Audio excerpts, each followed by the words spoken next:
Eh bien, bonjour à tous, c'est Mizak, et aujourd'hui on se retrouve pour une petite vidéo rapide pour vous parler d'un petit problème sur GeoForce Now.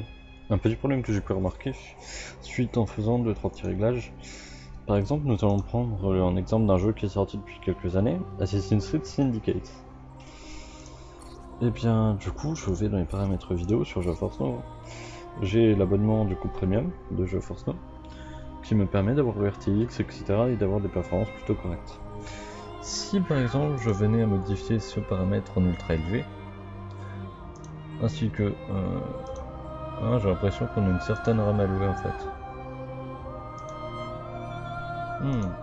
Ce qui paraît après du coup assez con. Du coup on n'aurait que 3 Go de mémoire vidéo.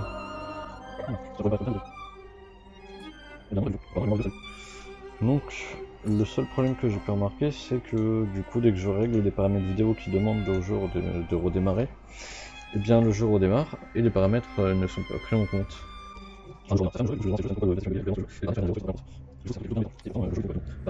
En réalité, ce que je voulais dire par le jeu redémarre, c'est plutôt le jeu crash au niveau des serveurs Nvidia.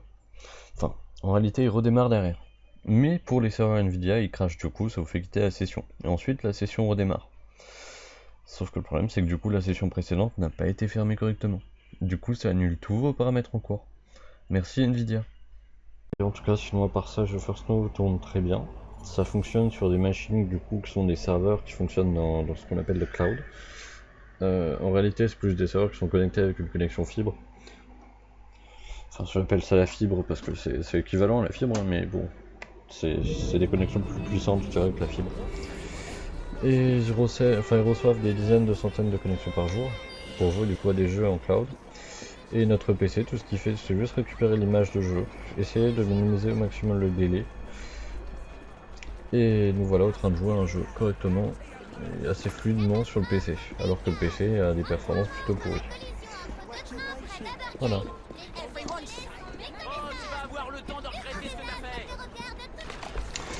Et bien du coup, faisons aussi un petit point sur certaines de mes vidéos. J'ai pu remarquer que la vidéo du coup sur les paramètres de teardown, qui est du coup un jeu sandbox, un petit peu je veux dire ça, où la physique est plutôt sympa et réaliste, avait plu à pas mal de gens pour régler le problème de Windows 7. Et ensuite il y avait aussi du coup le petit problème qui était le PC Acer, qui du coup est une vidéo qui a 11 000 vues. Ce qu'il faudrait savoir maintenant, c'est que ce PC, je ne l'ai plus. Je l'ai fini pour une vidéo TikTok, puisque du coup le processeur était mort. En fait, c'était une petite... Je vais baisser un petit peu le son du jeu. Voilà.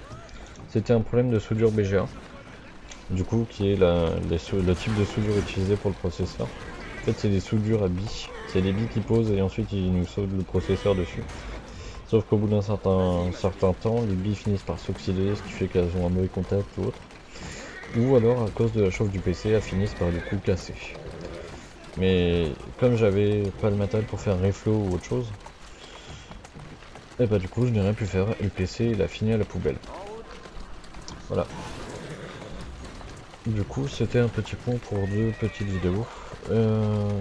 Mais bon, pour ce qui est des tutos, si jamais j'en ferai d'autres. Des vidéos gaming, ça court pas les rues, donc non. Enfin, ça court les rues sur YouTube, donc je vois pas l'intérêt d'en faire. Sinon, bah, je vous souhaite une agréable journée, c'était Mizak.